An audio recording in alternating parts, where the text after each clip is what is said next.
Time now 6:52. You're in time for your morning sprint, counting it down to Good Morning America. And ABC Action News is tracking an overnight deadly accident and also new developments in the St. Pete Pier project. But first this morning, we want to start out with Adam Weiner covering a Platte City home that went up in flames. And the latest we're hearing from investigators is that the fire does appear suspicious in nature. Now that the sun's coming up, you can get a better sense of the damage behind us. A lot of smoke rising in this two-story house. Large flames overtook this Shannon Avenue house at around 2 this morning. Online records now showing no one has officially lived here for years and that there was no electricity hooked up to the house. But firefighters working right now, beginning their search for clues as to what might have started the fire and if someone who wasn't supposed to be here was here at the time.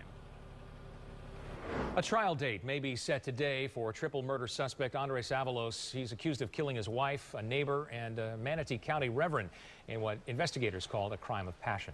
Last night, a car struck and killed a pedestrian not using a crosswalk at Hillsborough Avenue near 42nd Street in Tampa. Officers say the driver did stop at the scene and likely won't face any charges.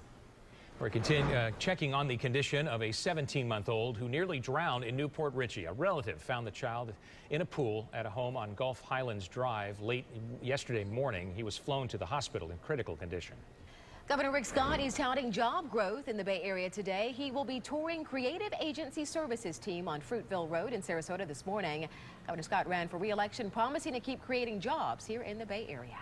Your morning sprint continues with Ashley Yore and a new deadline for the St. Pete Pier project. Dan, Mayor Kreisman says we will have a new pier right here in St. Pete by 2018, and he's expected to talk about that promise at council today. It's been a long process to pick a pier design. Now 3 contenders are left. The next pier selection committee meetings will be April 23rd, 2 weeks from today.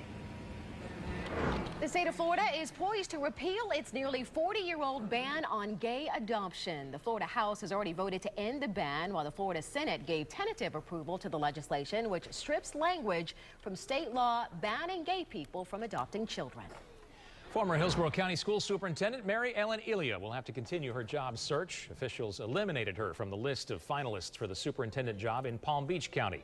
This comes after the Hillsborough County School Board voted to terminate Elia's contract in January.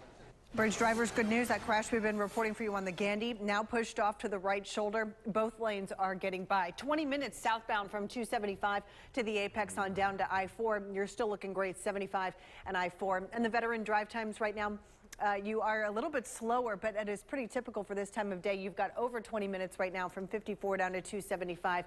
From Van Dyke to 275, a 19-minute commute. Captain Al? Hey, good morning, Lindsay. Westbound I-4 coming from 50th Street to the junction with 275 was smooth till a couple minutes ago. Disabled semi-tractor trailer pulled over to the right side there. Just a visual delay, not in a travel lane. Have a great Thursday. Here's Shay with your forecast. All right, as you're headed out the door right now, the temperatures are near 70 degrees in Tampa and the mid-60s in the interior. We're headed to highs today in the upper 80s. Rain is not likely today, so if you leave the umbrella behind, I don't think you have much to worry about. The rain chances do come up in the days ahead, but none of these days are going to be washouts.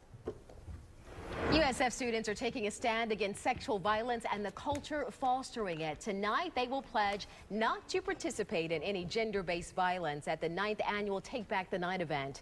Assault survivors will also talk about how they still have to cope with the attacks that they suffer.